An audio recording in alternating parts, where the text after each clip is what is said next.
Sejam todos muito bem-vindos nesta época especial, numa quadra natalícia que estamos a passar. Connosco, nesta entrevista conjunta da Rádio Geice e também da Rádio Alto Minho, temos Dom João Lavrador, o novo bispo da Diocese de Viana do Castelo. Dom João Lavrador, de 65 anos, nasceu a 8 de fevereiro de 1956 em Mira, Diocese de Coimbra, ao serviço da qual foi ordenado padre em 1981.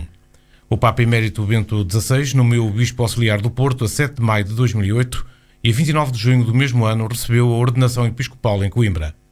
A 29 de junho de 2015, o Papa Francisco nomeou o Bispo Coadjutor de Angra, tendo tomado posse da Diocese Açoriana a 15 de março de 2016 como sucessor de Dom António Sousa Braga.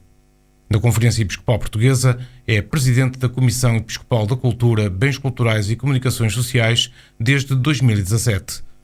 Em 21 de setembro de 2021, foi nomeado Bispo de Viana do Castelo pelo Papa Francisco, tendo tomado posse a 27 de novembro. Sr. Bispo, seja muito bem-vindo a esta nossa cidade, à cidade de Viana do Castelo, às nossas instalações. Desde já perguntava-lhe como é que recebeu esta nomeação para vir para o Alto Minho. Em primeiro lugar, quero saudar a todos, a vós aqui nos estúdios e também a todos os radio-ouvintes, quem quer mandar um abraço e ao mesmo tempo, desde já, também saudá-los nesta época natalícia, desejando a todos que realmente tenham boas festas e sobretudo aqueles que sintam mais fragilidade e mais dificuldade em sentir a alegria do Natal, que realmente a bênção do Menino Jesus a todos abençoe e ajude a estimular essa mesma alegria, porque este tempo é mesmo de alegria, mesmo que à nossa volta muitas vezes não tenhamos as razões de tanta alegria, mas na profundeza do nosso ser há esta aspiração e, portanto, todos os Natais nós desejamos e queremos contribuir para que a alegria seja muito profunda e muito irradiante para todos, não é? E agora, indo à pergunta que me fez, eu na altura já o referi, porque é uma realidade. Por um lado é surpresa, por outro lado acaba por ser muita confiança. Eu penso que estas duas palavras, que são dois grandes sentimentos, marcam aquilo que eu senti. Senti surpresa porque normalmente quando nós estamos numa diocese é para haver uma continuidade à partida, não é sempre, porque nós quando nos ordenamos é para o serviço da Igreja e aonde a Igreja sentir que nós somos mais necessários. E eu, desde a minha ordenação sacerdotal, foi só episcopal, mas desde a minha ordenação sacerdotal, portanto já há cerca de 40 anos, pois já falta pouco para fazer 40 anos, eu me dispus a estar inteiramente ao serviço da Igreja. E por isso é nessa mesma disposição que estou neste momento. Por outro lado, também com muita confiança. Confiança que não vem das realidades que eu conhecia, não é? Porque até parece um bocadinho paradoxo, porque eu tendo estado aqui no Porto durante 7 anos como Bispo Auxiliar, eu ia conhecer melhor aqui em Viana, porque estamos aqui muito perto. Mas o que é certo é que conheço um bocadinho de passagem, turisticamente, mas não na realidade profunda do que é a Diocese, na riqueza das suas gentes, nas suas tradições, na sua religiosidade e por aí fora. Portanto, é o que eu chamo a alma, não é? De um povo, que essa aí tenho que agora me aplicar, a aprender, a estudar, a deixar-me absorver precisamente por esta realidade, para depois em comum, e aí a confiança também vem aí, quer dizer, nós já estamos num tempo em que, eu tenho dito isso aos padres por todas as reuniões que tenho tido, não há nenhum super-homem que pense que resolve os problemas, seja da sociedade ou seja da Igreja. Hoje isto é um trabalho comum. E graças a Deus que a Igreja hoje já deu um passo em frente e sobretudo agora com este convite que o Papa faz a uma Igreja de rosto sinodal em que todos os batizados são chamados a participar, isso dá-nos a nós um ânimo muito grande, porque eu confio muito em que pela participação de todos, sacerdotes, religiosos, leigos, todos, e mesmo na sociedade, pessoas de boa vontade que estão a querer construir uma humanidade nova, como eu na altura da minha celebração de entrada quis frisar, porque para mim é importante. A Igreja está ao serviço de uma humanidade nova. E a renovação da Igreja é por causa da renovação da sociedade e do mundo, não é por outra realidade. E por isso é nesse sentido que está a minha confiança. Por isso eu resumiria, são estes dois sentimentos que me invadiram a alma e que pouco a pouco eu vou realmente reafirmando na alegria, no entusiasmo, que também este contacto que já tenho de cerca de um mês com a Diocese me vai dando e uma confiança cada vez mais reforçada. Já teve em dioceses grandes, como é o caso do Porto, como referiu há pouco, teve também em pequenas, o caso de Angra, vem também para uma das dioceses mais jovens do país, Viana do Castelo.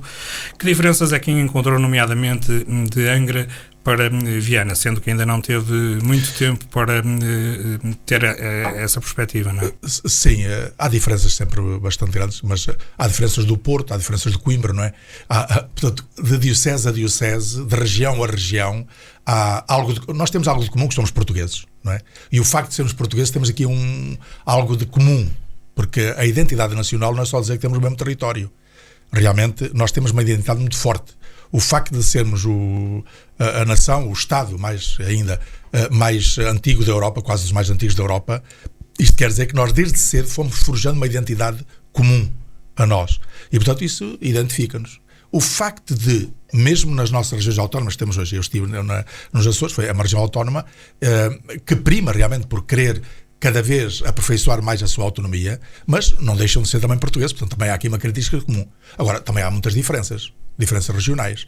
E, sobretudo, quando nós nos colocamos entre o continente, aqui, no espaço continental, ligado à Europa, com a possibilidade de andarmos com todos os meios de comunicação, logo aí já é a diferença, e quando nos deslocamos para uma região autónoma e ao mesmo tempo em que ou é de barco, que já é pouco, e sobretudo só se pode deslocar de avião, logo aí nós vemos as limitações que nos colocam, não é?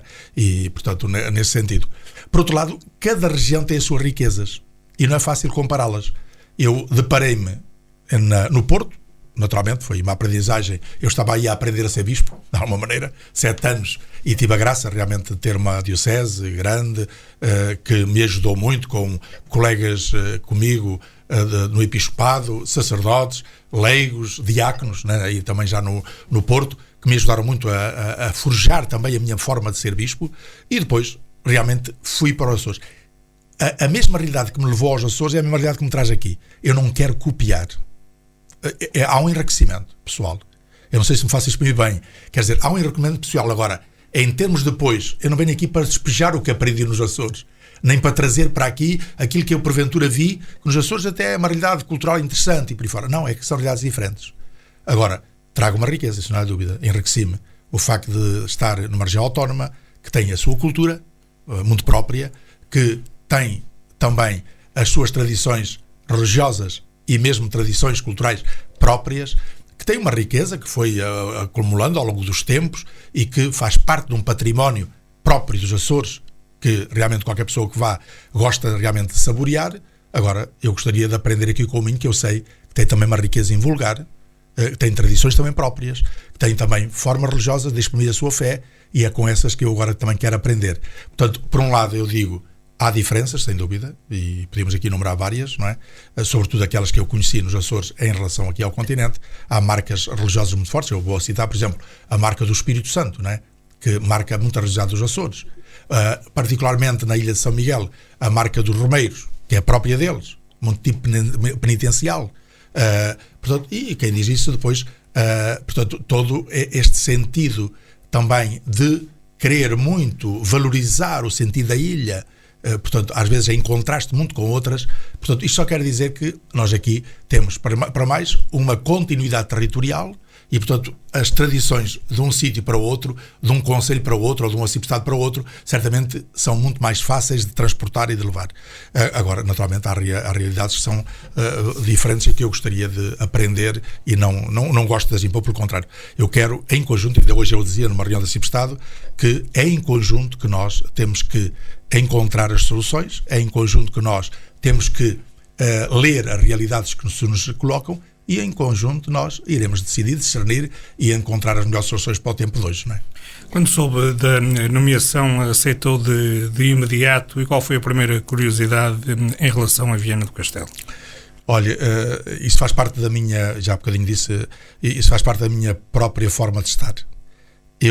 A primeira coisa, quando me pedem um trabalho ou quando me pedem uma missão, é dizer sim. Essa é logo.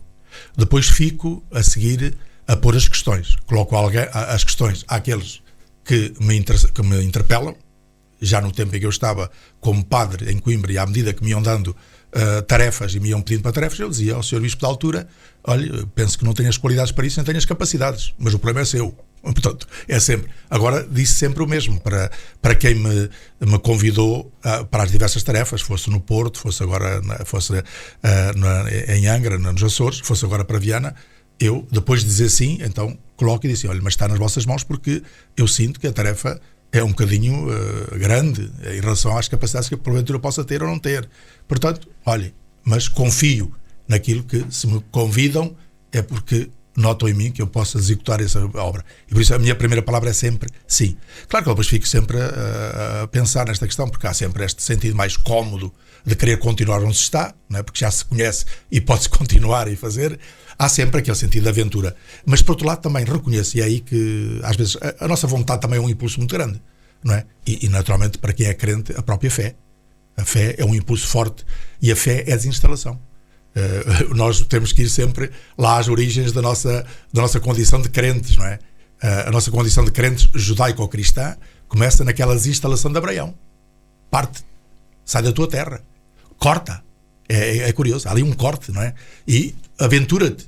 E há a promessa, não é? Porque aquilo que vais alcançar é imensamente mais do que aquilo que tu deixas. Portanto, é aqui que se baseia. Depois, esta realidade vai ser muito, muito focada por a pessoa de Jesus de Nazaré, cujo nascimento nós estamos agora a celebrar, não é? E Jesus de Nazaré, novamente, quem não renunciar, não deixar.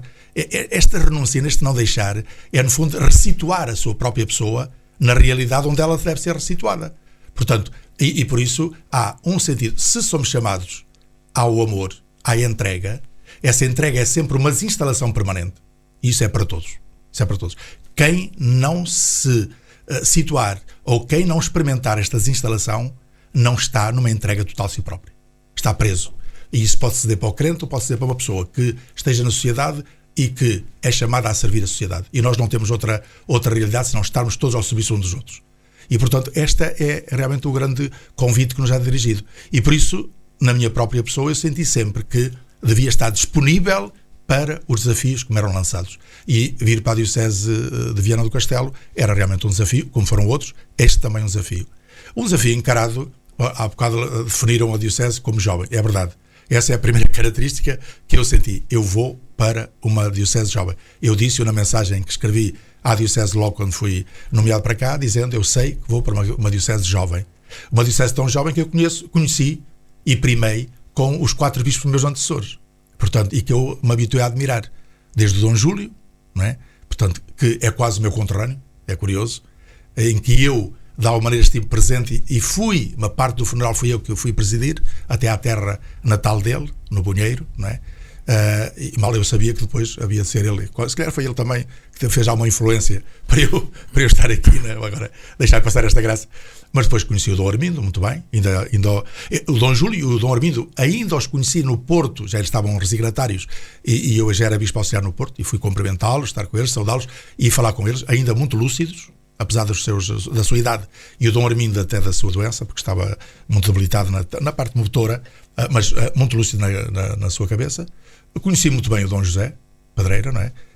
Esse aí muito mais, até inclusive acompanhei na Conferência Episcopal ainda, e as suas intervenções, a sua sensatez, aquela simplicidade dele, toda, portanto, também, e depois sobretudo o Dom Anacleto, que eu conheci muito bem, foi meu professor ainda, e depois foi meu colega no Instituto Superior de Teologia em Coimbra, portanto, em que fomos ambos professores lá, e que eu comecei a admirá-lo muito, e logo quando era professor, e depois como colega, e depois no Episcopado também, porque ele sendo mais velho, ele acabou, eu fui bispo poucos anos depois dele, e portanto acompanhámos-nos muito ainda na Conferência Episcopal, e realmente a sua presença, a sua serenidade, a sua fé, a sua cultura.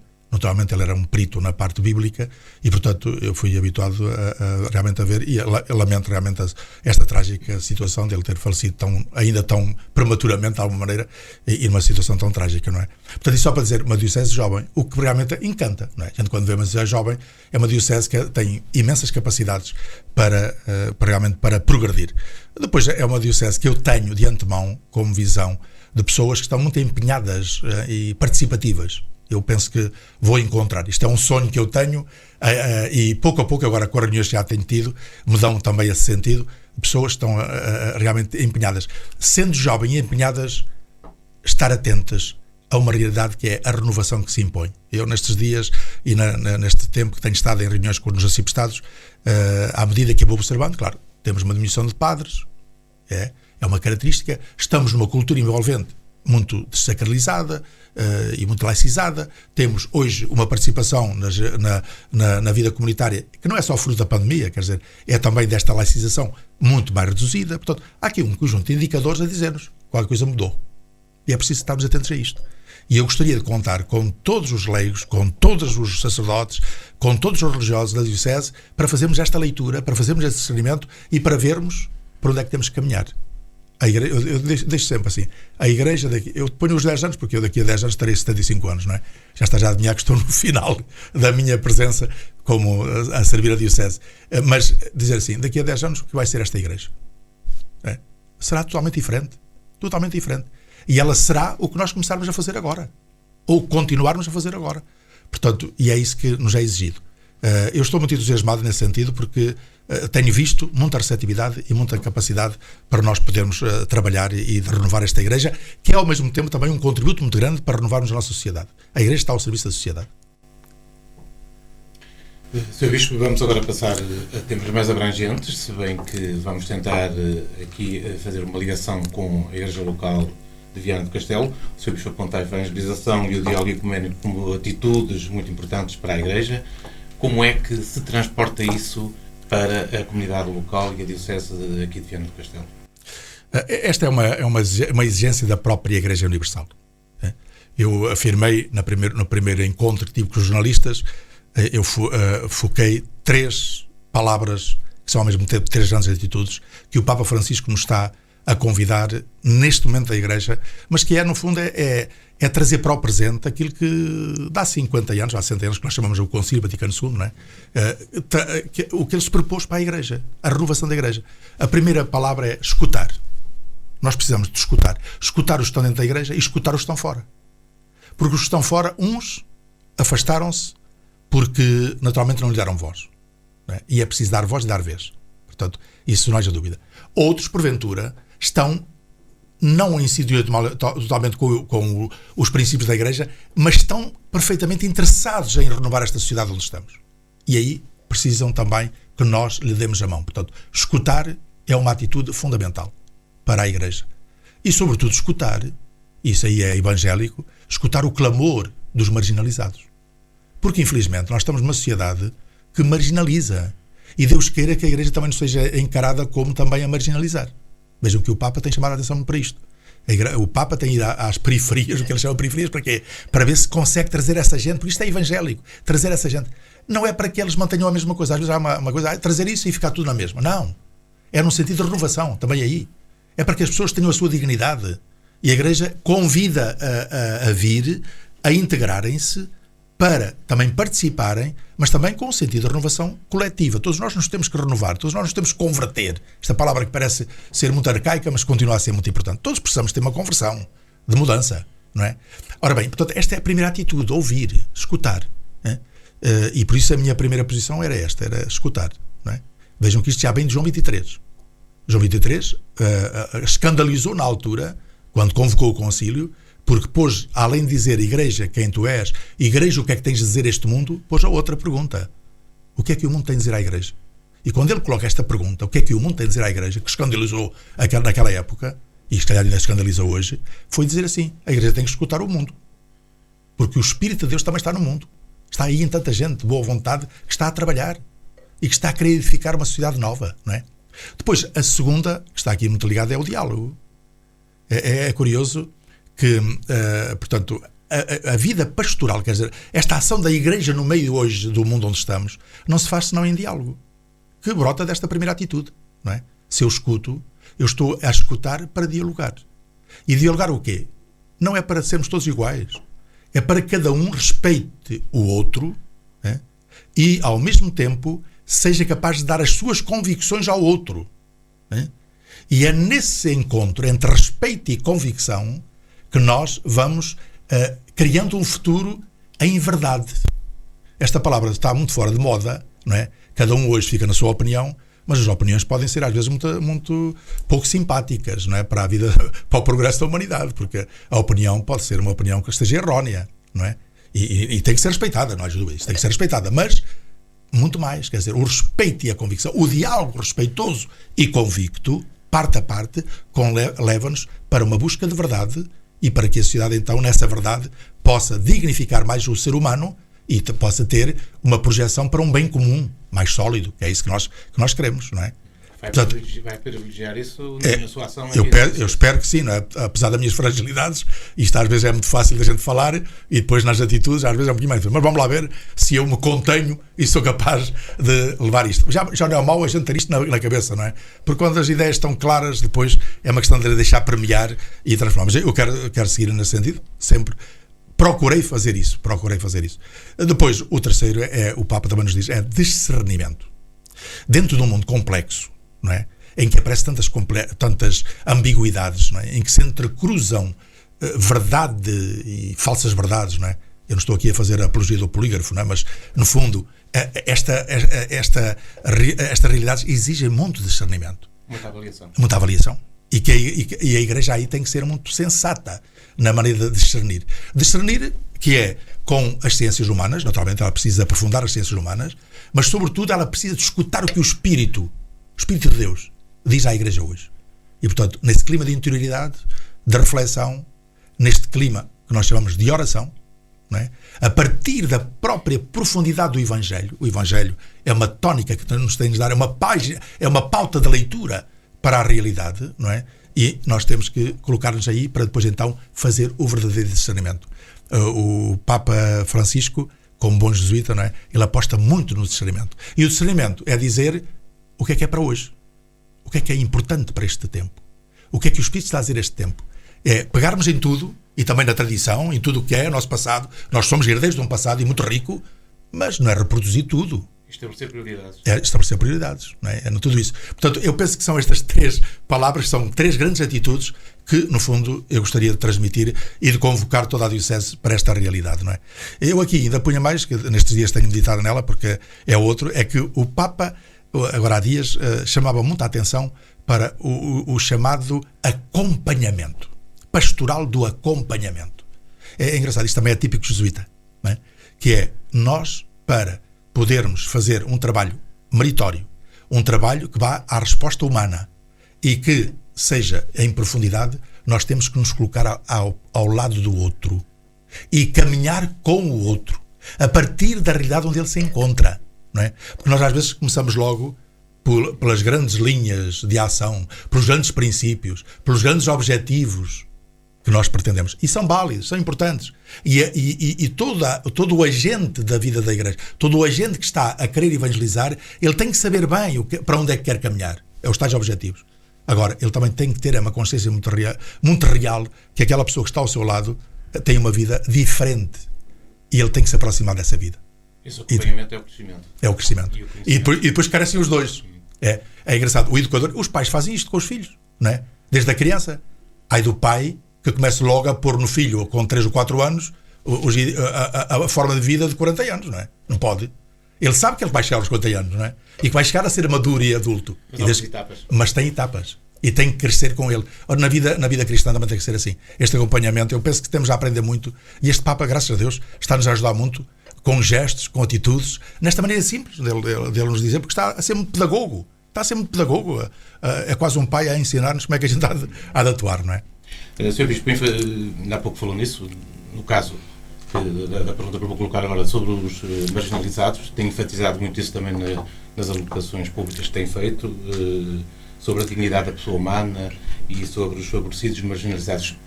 Diz poucas semanas que já tem aqui na Diocese de Viana do Castelo, já lhe chegaram ecos desse problema aqui localmente? Já, sabe, a marginalização é muito ampla, atenção. Nós somos logo levados para o problema da fome, não é? E que vai crescer. E da mendicidade. E da mendicidade e do sem-abrigo. Ainda agora um dia destes, foi ontem, ia a passar e deparo-me com ali à frente um sem-abrigo. Estava ali a pôr a sua cama ali à frente. E aquilo choca-me, não é? Tem que chocar a qualquer pessoa, não é? Depois alguém me diz, e é verdade, eu também tenho a consciência, quer dizer, isto é uma mentalidade. Agora, nós não podemos ficar parados com esta mentalidade. Nós temos que aqui agir. Temos que agir todos. Portanto, perante esta realidade. Porque, infelizmente, as circunstâncias que nós estamos a viver, e era bom nós termos os pés bem assentes na terra, isto vai ainda aumentar, não é? Porque mesmo os ordenados das pessoas que têm uma vida minimamente ainda com trabalho, não vão chegar para as despesas das pessoas. Isso já está mais que dito e vamos ter. Isto não é profecia falsa, isto é uma realidade e nós temos de estar todos muito presentes de que vamos ter fome, vamos ter carências, vamos ter... Portanto, essa é uma primeira. Mas depois temos outras marginalidades, não é? Nós quando temos o problema da droga, que é um problema terrível que está por aí, sobretudo na nossa juventude, não é? Mas que atinge famílias, que destrói pessoas por aí fora. É outra marginalidade, não é? Depois temos o problema dos marginais culturais. É engraçado, também já hoje se fala muito, não é? Que é aquela marginação de pessoas que não têm acesso à cultura, não é? Que são irradiados das possibilidades de cultura no sentido mais amplo, ou da cultura que é mais estrito. A pessoa que pode ir a um cinema, a pessoa que pode ir a um concerto, a pessoa que pode ir... Também temos desses marginalizados nesse sentido, portanto, parece que não está acessível a todos e agora podíamos continuar mais, não é? Portanto, depois temos aqueles que é um problema que se nos põe, que é aqueles que se sentem marginalizados pelo facto, os recasados, não é? Aí já é mais, porque sentem-se que a Igreja não está a acolhê-los quando bem, se calhar ainda não conseguimos aquela sintonia possível, não é? Porque também aí estamos todos a caminhar nesse sentido. Bom, e depois temos, portanto, podíamos dizer aqueles que não têm acesso ao ensino, portanto, aqueles que não têm acesso a um trabalho, embora isso hoje, pela falta de demografia, parece que está mais atenuado, mas mesmo assim ainda temos muita gente que não tem acesso ao trabalho. Portanto, temos aqui imensas... Isso deve-nos preocupar. Já conseguiu recolher alguma informação aqui da... Já. Eu estive, foi uma das primeiras coisas que eu quis logo, foi a reunir com a Caritas. Tenho tido ex também das próprias Santas Casas, não é? Porque temos estado em troca de mensagens e já estive até com alguns provedores das Santas Casas, portanto, e vou-me informando sobre esta questão também da marginalidade e da pobreza, o problema da solidão dos idosos, não é? Portanto, é outra questão também complicada que nós temos aí. Depois também estive com o Sr. Presidente da Câmara também, vamos a falar também sobre isto, porque é uma causa comum a todos nós, não é? Nas reuniões da CIP-Estado também vou tendo um bocadinho o eco do que é que está a passar nas diversas paróquias, não é?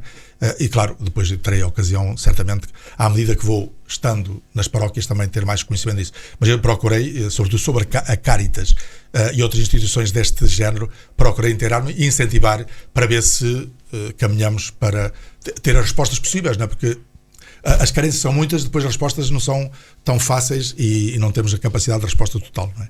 Como é que vê a exposição pública dos padres? Os padres estão no meio da sociedade, devem realmente têm o direito de interferir dentro podemos assim dizer, dentro dos limites próprios da sua condição enquanto padres, não é? E portanto, desde que ajudem a esclarecer e a ajudar e por aí fora, eu não vejo mal nenhum que estejam. Nós tivemos sempre, por exemplo, na comunicação social tivemos sempre padres, não é? Nós temos um homem que está vivo e que teve um protagonismo extraordinário, que foi o Cónigo Rego, não é? Foi um dos grandes arautos mas se for lá para trás, desde o do António Ribeiro, que nos anos 60 tinha programas na televisão, nessa altura eram diferentes agora. Portanto, eu quando questiono também poderá ser pelo facto de ser positivo para a própria Igreja, não é? Sim, eu não ponho agora. Agora vai da maneira como o próprio padre se posiciona em relação aos meios de comunicação social, não é? Porque a gente diz assim, a comunicação social é boa. A presença do padre sempre existiu na comunicação social e é vista com bom agrado que esteja, portanto, que a própria comunicação social venha. Eu também estou aqui na comunicação social, não é? Já fui entrevistado muitas vezes pelas televisões, portanto, nesse sentido. Portanto, desde que ele mantenha a sua posição de padre dentro daquilo que são, portanto, podemos dizer, a sua forma própria de ajudar as pessoas a crescerem nesta relação que a comunicação social deve fazer entre a sociedade e os princípios, os valores culturais, éticos e, neste caso, também religiosos, eu penso que é uma presença boa. Agora, se isso ultrapassa para outros fins, aí depois já é diferente, mas isso está dentro do que deve ser a reta consciência. Eu espero que todos os padres tenham uma consciência reta e saibam onde é que se devem localizar na sua relação com a comunicação social. Porque também sabemos, isso não é que a comunicação social também é voraz, não é? Portanto, isso não vale a pena a gente ter, porque tanto exalta como destrói. Portanto, aí, agora isso há que ter, lá está o discernimento, a prudência e a maneira de saber estar e com quem estar, não é? E portanto é essa cautela que eu penso que cada um terá que fazer. Agora, nós temos que lidar com os padres com a sua adultez, não é? Com a sua adultez, os padres sendo adultos, sabendo bem o que devem ser enquanto sacerdotes, nesta sua entrega à Igreja e ao presbitério, eles têm que medir realmente a sua forma, como é que estão. E se é para bem, muito bem. Agora, se não é para bem, eu quase diria, quer dizer, se é para uma questão de exaltação pessoal, está mal. Agora, se é para que o Evangelho esteja ali presente e se possa realmente atrair mais pessoas, melhor, não é? Agora, se é por uma questão de vedetismo pessoal, isso fica mal, não é? Não é para ninguém, e menos para um padre, não é? João, estamos a chegar ao final desta nossa curta conversa, mas muito esclarecedora.